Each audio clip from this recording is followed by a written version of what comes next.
4-bob Xayol. Xayol haqida tushuncha. Odam o'z hayoti davomida ilgari idrok qilgan narsa va hodisalarni tasavvur etibgina qolmay, balki hech qachon hayotida uchratmagan narsalarni ham tasavvur eta oladi. Boshqacha qilib aytganda, odam faqat ilgari idrok qilgan narsalarnigina eslash bilan cheklanib qolmay, balki shu paytgacha hech qayerda uchratmagan yangi narsalarni ham o'z hayotida yarata oladi.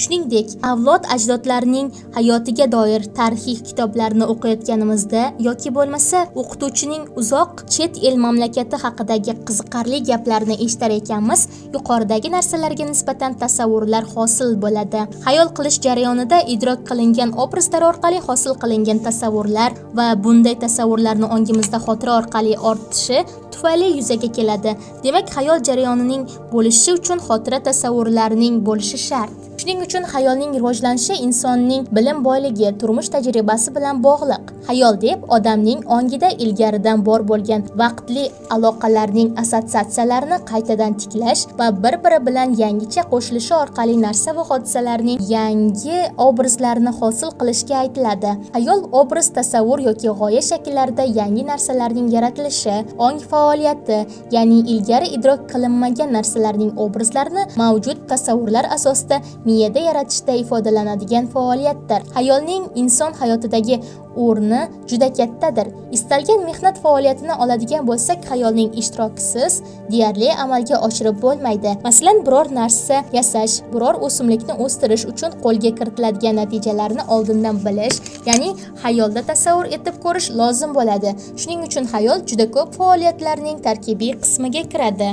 Kishining butun ruhiy hayotda shaxsning bilish faoliyati va emotsional irodaviy holatlari bilan uzviy bog'liq. Xayol, idrok, xotira, tafakkur kabi mantiqiy bilish jarayonlari bilan uzviy bog'liq holda rivojlanadi.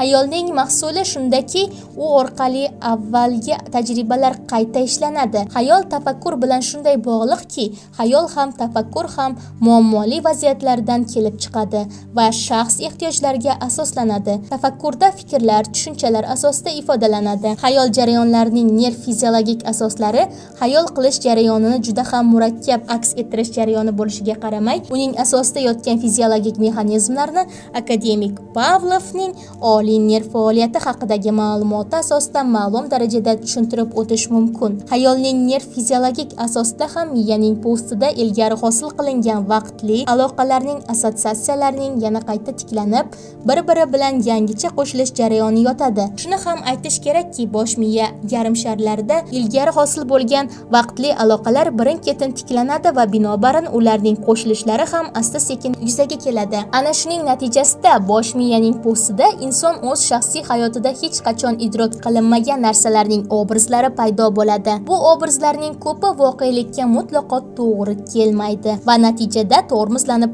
qoladilar. Boshqa birlari esa voqelikka to'g'ri kelganligi hamda inson faoliyati uchun miyadan yangi imkoniyatlar ochib bergani tufayli amaliy faoliyat natijalari bilan mustahkamlanadilar. Xayol qilish jarayoni hamisha nutq orqali amalga oshirilishi tufayli nutqning nerv fiziologik asosida ikkinchi signallar tizimining faoliyati ham faol qatnashadi. Bundan tashqari, xayol qilish jarayonida diqqat, xotira, tafakkur va iroda jarayonlari ham ishtirok qiladi. Ana shu nuqtai nazardan olganda xayolning, xususan ijodiy xayolning nerv fiziologik mexanizmlarini to'la tushuntirib berish uchun yetarli ilmiy ma'lumotlar yo'q. Hozirgi kunda fan va texnikaning juda tez temp bilan rivojlanishi ijodiy xayol jarayonlarining oldiga katta vazifalar qo'ymoqda.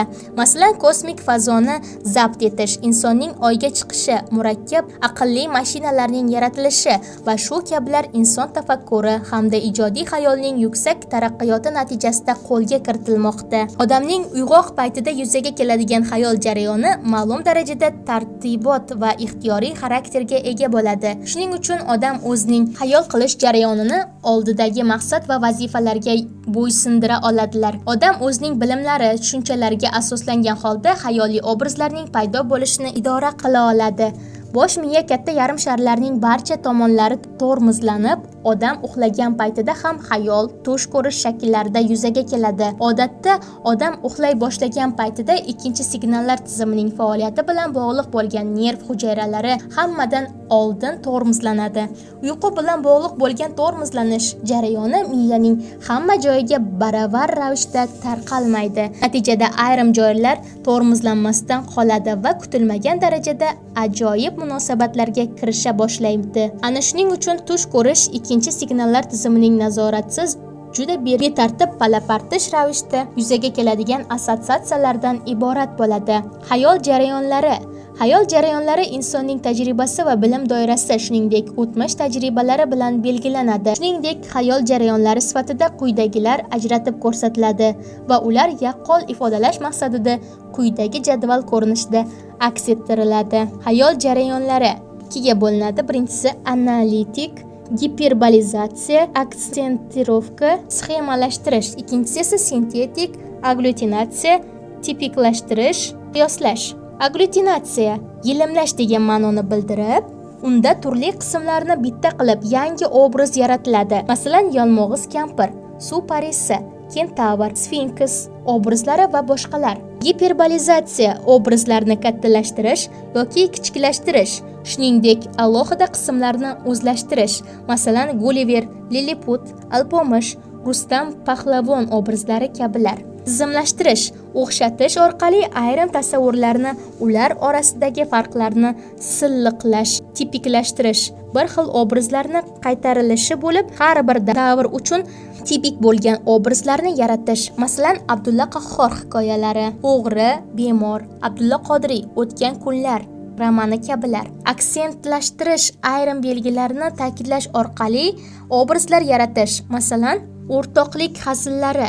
Aksentlashtirish badiiy adabiyotlarda juda ko'p qo'llaniladi. Yuqoridagi xayol jarayonlari orqali yaratilgan obrazlar analiz va sintez jarayonlarida ro'y beradi. Chunki har bir narsani yoki hodisani avval analiz, tahlil qilib ko'riladi. Keyin ularni sintez qilish orqali yangi obrazlar hosil qilinadi. Xayol jarayonida xayol tasavvurlarining xotira tasavvurdan farqi muhim ahamiyatga ega. Xayol tasavvurlari ongida paydo bo'ladi va barqaror bo'ladi. Xotira tasavvuridagi narsa doimo tanish narsadek his qilinadi. Xayol tasavvurlarida esa yangilikni his qilish tuyg'ularni beradi. Xayol tasavvurlari insonning qiziqish va ideallari bilan bog'liq bo'lgani sababli yangilikni his qilish tuyg'ulari oqibatida vujudga keladi. Xayol turlari.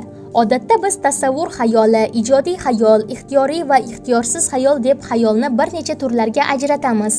Aynan xayol turlari quyidagi tarzda ifodalash muhim hisoblanadi. Xayol turlari ikkiga bo'linar ekan. Birinchisi passiv xayol, ixtiyorsiz, shirin xayol, tush ko'rish, gallyutsinatsiya. Ikkinchisi esa aktiv xayol, ixtiyoriy, qayta tiklovchi, ijodiy, orzu. Tasavvur xayoli deb o'tmishda bo'lib o'tgan yoki hozirda bor bo'lgan, lekin bizning turmush tajribamizda shu paytgacha uchratmagan, ya'ni biz idrok qilmagan tasavvur va obrazlar yaratishga aytiladi. Tasavvur xayolida odatda tiklovchi xayol deb ham yuritiladi. Tiklovchi yoki tasavvur xayolini inson hayotidagi roli g'oyat darajada kattadir. Agar tiklovchi xayol bo'lmaganda odam o'qiy ham olmagan bo'lar edi. Biz juda ko'p narsalarni ko'rmagan, ya'ni bevosita idrok qilmagan bo'lsak ham ularni tasavvur eta olamiz. Bunda biz boshqa odamlarning aytib bo'lgan so'zlari asosida, o'qigan kitoblarimiz asosida xayoliy tasavvurlar va obrazlar yaratamiz. Masalan, bolalar kitobchalaridan o'qib berilgan ertaklardagi qahramonlarni, ularning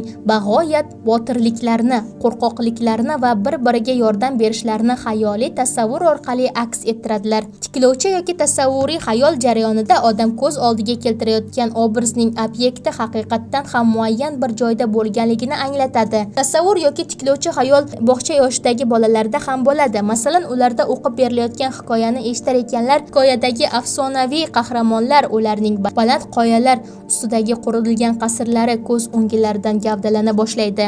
Ijodiy xayol deb tajribalarimizda bo'lmagan va voqelikning o'zida ham uchratmagan narsa va hodisalar haqida tasavvur hamda obrazlar yaratishdan iborat xayol turiga aytiladi. Ijodiy xayol murakkab aks ettirish jarayoni bo'lib, odamning odamning hayotida juda katta ahamiyatga egadir. Odam o'zining ijodiy xayoli orqali biror yangi, shu paytgacha ko'rilmagan narsa yaratadi. Masalan, yozuvchi asari uchun tipik obraz yaratganda uning xayoli ijodiy bo'ladi. Tadqiqotchining biror tadqiqot ustida ishlaganda ham uning xayoli ijodiy bo'ladi. Ijodiy xayol obrazlari so'zlarida yoki moddiy obyektlarida tasvirlanishi mumkin. Ijodiy xayol mahsuli, ya'ni tasavvur va obrazlari san'atning hamma turlarida, arxitekturada, fan va texnika sohalarida, ixtirolarda namoyon bo'ladi. Shuni ham nazarda tutish kerakki, tasavvur xayoli bilan ijodiy xayol o'rtasida farq faqat nisbiy xarakterga egadir. Xuddi ijodiy xayol jarayonidagi kabi tasavvur xayoli jarayonida ham aslida narsalarning obrazlari yangidan ijod qilinadi. Ana shuning uchun xayolning bu ikki turini bir-biridan batamom ajratib bo'lmaydi. Ijodiy xayolning maxsus turi orzudir. Orzu ijodiy xayolning tilakning kelajakka qaratilgan shaklidir. Orzusiz kishi bo'lmaydi. Orzu odamning u yoki bu faoliyatiga undaydigan stimul, turtkich hisoblanadi. Lekin orzuning boshqa salbiy turlari ham bor. Masalan, odamni asosiy ish faoliyatidan boshqa ishga sudraydigan orzulari ham bo'ladi. Shunday odamlar ham bo'ladiki, ular o'zlarining aniq faoliyatlarini orzu bilan almashtirib, tilak va istaklariga shirin orzudagina yetib yuradilar. Ularning quruq xayolparastlar deb yuritiladi. Xayol qurish jarayoni hamma bilish jarayonlaridagi kabi ixtiyorsiz va ixtiyoriy turlarga bo'linadi. Ixtiyorsiz xayol deb odam o'zining oldiga hech qanday maqsad qo'ymasdan, irodani ishga solmasdan qandaydir o'z-o'zidan obraz va tasavvurlarni yaratishga aytiladi. Ixtiyorsiz xayol shu topdagi kuchli ehtiyoj tufayli maydonga keladi. Masalan, odamda juda tashna yoki juda och bo'lgan paytida uning xayolida har xil turli taomlar, daryo va buloq suvlari paydo bo'la boshlaydi. Odamning ayni shu chog'dagi hissiy holati, ya'ni his-tuyg'ulari ham ixtiyorsiz xayolning maydonga kelishiga sabab bo'ladi. Chunonchi vahima va qo'rqinch hissi paytida odamning xayoliga qo'rqinchli narsalarning obrazlari kela boshlaydi. Odamning tush ko'rishi ham ixtiyorsiz xayol faoliyatidan hisoblanadi. Yuqorida aytib o'tganimizdek, odam uxlay boshlagan paytida bosh miya postining hamma joylari tormozlanmay, ayrim joylari ishlab turadi. Ana shu ishlab turgan joylardagi nerv hujayralarida ilgari hosil qilingan obraz va tasavvurlar qayta tiklanib, odam tush ko'ra boshlaydi. Bunda miya postining eng asosiy markazlari ikkinchi signallar tizimi tormozlangan bo'lganligi tufayli hech qanday nazorat bo'lmaydi. Natijada obraz va tasavvurlar bir-biri bilan allaqanday munosabatlarga kirib, odam palapartish tush ko'ra boshlaydi. Ixtiyoriy xayol jarayonlari betartib ravishda emas, balki muayyan bir jarayonda o'tadi. Bu tartib odamning ehtiyojlari, maqsadlari, hissiyotlari, fikr hamda maslaklari bilan belgilanadi. Ixtiyoriy xayol deb oldindan belgilangan maqsad asosida iroda kuchini ishga solib, muayyan obraz va tasavvurlarni yaratishga aytiladi. Demak, ixtiyoriy xayol hamisha ma'lum maqsad va vazifalarni bajarishi bilan bog'liq bo'ladi. Bunday maqsad va vazifalar boshqalar tomonidan qo'yilishi mumkin. Masalan, rassom o'zi ishlamoqchi bo'lgan suratning mavzusini o'zi belgilaydi. Yozuvchi yozmoqchi bo'lgan asarlarning mavzusini o'zi tanlaydi va o'zi badiiy obrazlarni yaratadi. Umuman, san'at asarining hammasi ixtiyoriy xayol natijasida maydonga keladi. Biroq shuni ham aytib o'tish kerakki, ixtiyoriy xayol ba'zan ixtiyorsiz xayolga o'tib ketishi mumkin. Shuning uchun ixtiyoriy xayol ixtiyorsiz xayoldan batamom ajralgan holda ro'y bermaydi. Ixtiyoriy xayol jarayoni hamisha beixtiyor qilinadigan xayol daqiqalarini o'z ichiga oladi. Masalan, rassomlar yoki kompozitorlar o'zlarining biror yangi asarlarini ixtiyoriy tarzda yaratayotganlarida ba'zan ixtiyorsiz ravishda ayrim fikrlarni berilib ketilishi mumkin. Realistik xayol turida voqelik aks ettiriladi, orzular amalga oshadi. Fantastik xayol amalga oshmaydigan xayol turidir.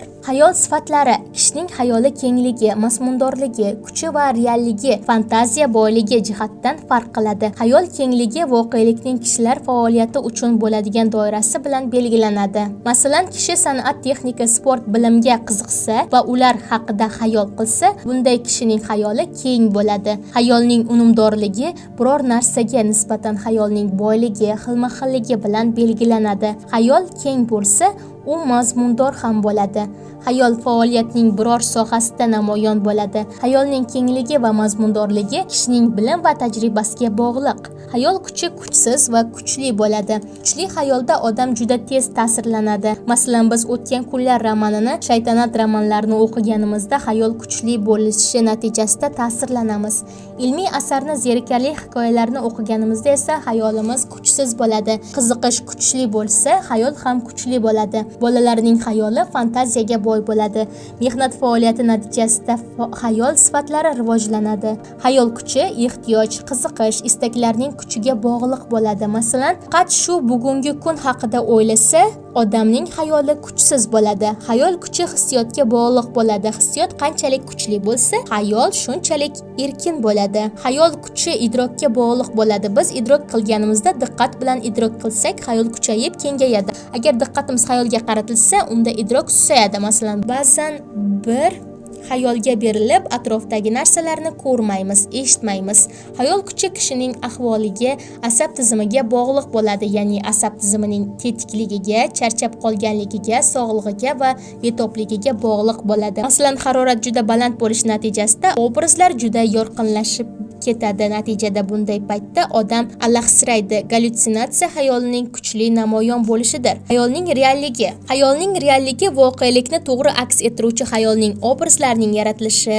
Geniylarni xayolning kuchi real xayoldir. Masalan, kosmosga uchish xayolni oldindan tasavvur etish. Xayolning realligi odamning tajribasiga, bilimiga va tafakkuriga bog'liq bo'ladi. Obrazlar amalga oshmasa, bu real xayol bo'lmaydi, balki fantastik xayol bo'ladi. Bolalarda xayol kattalarga taqlid qilish orqali o'sadi. Bolalarda fantaziya juda kuchli. Masalan, ular oddiy cho'pni uchqur ot deb tasavvur qilib o'ynaydilar. Ularni qahramon deb his qiladilar. Yasli yoshiga nisbatan boshqa yoshdagi bolalar xayoli bir muncha kengroq bo'ladi. Ularda xayol asosan kengroq bo'ladi. Bola kattalarga taqlid qilib, shofyor, doktor bo'ladi va hokazo. Bog'cha yoshdagi bolalarda xayol ixtiyoriy bo'ladi. Masalan, katta odam bolaga kubiklardan uy yasash, rasm chizish kabi topshiriqlarni beradi. Bog'cha yoshidagi bolalarning xayoli kattalar bilan muloqotda bo'lish ta'sirida o'sadi. Bolalar ertaklarni tinglashni, voqealarni eshitishni yoqtiradilar. Kattalarning fikrlarini eshitish natijasida bolalarda ular hali ko'rmagan narsalar to'g'risida obrazlar paydo bo'ladi. Bolalar o'yin vaqtida erkin obrazlarni yaratadilar. Kichik yoshdagi bolalar xayolning o'sishi uchun tarbiyachining olib boradigan mashg'ulotlari, turli o'yinlari, tasavvur etishlari katta ahamiyatga ega. Asosan qiziqishlar xayolning o'sishiga yordam beradi. Xayol faoliyati kuchli bo'lsa, uning mazmuni kengroq idrok qilinadi. Xayol tasavvurlari esda olib qolish, esga tushirish, bog'lanishlarni vujudga keltirish uchun tayanch bo'ladi. Tafakkur jarayonidagi yaqqollik xayol faoliyati tufayli sodir bo'ladi. Xayol faoliyati tufayli tug'iladigan hislar ko'pincha ancha kuchli va barqaror hislar bo'ladi. Xayolning asosiy xususiyatlari. Xayol jarayoni va uning vujudga kelishi bir qancha sharoitlarga bog'liqdir. Xayol har doim ma'lum bir yo'nalishga ega. Odatda vujudga kelgan xayolning odamning o'z faoliyati davomida nimaga intilayotgani, nimani istayotganligi bilan bog'liq bo'ladi. Masalan, tarbiyachi tarbiyalangan bolalarning kim bo'lib yetishishini xayolan ko'z oldiga keltirib ko'radi. Xayol jarayonlarining xususiyatlaridan biri shundan iboratki, xayol odamning ehtiyojlari, qiziqishlari va o'z oldiga qo'yilgan vazifalari bilan bog'liq holda yuzaga keladi. Lekin shuni aytib o'tish lozimki, odamning ehtiyojlari va qiziqishlari hamma vaqt ham istagan narsalarga erishavermaydi. Qo'rqoq odamning xayolida hamma vaqt qo'rqinchli narsalar gavdalana boradi. Ana shu paytdagi ehtiyojlarning ta'siri bilan odamning xayoli o'tmishda idrok qilingan narsalardan hosil bo'lgan tasavvurni ijodiy ravishda qayta ishlab, yangi obrazlar yarata boshlaydi. Xayol jarayonining o'ziga xos xususiyatlaridan yana biri shundaki, xayol hamisha boy tajriba hamda bilimlarga asoslanadi. Agar bilim yetishmasa, xayoliy tasavvur hosil bo'lmaydi. Masalan, kichik maktab yoshidagi o'quvchilarga qadimgi davr insonlar haqida gapirilsa, ular xuddi hozirgi zamon kishilari singari tasavvur qiladilar. Buning asosiy sababi bilimning yetishmasligi. Shuningdek, mazkur yoshdagi bolalar tarixiy muzeylarda bo'lmaganliklari, teatrlarga tushib, tarixiy asarlarni ko'rmaganliklari, tarixiy binolarni hali juda kam ko'rganliklari tufayli bunday tasavvurlarni hosil qilishning uddasidan chiqa olmaydilar.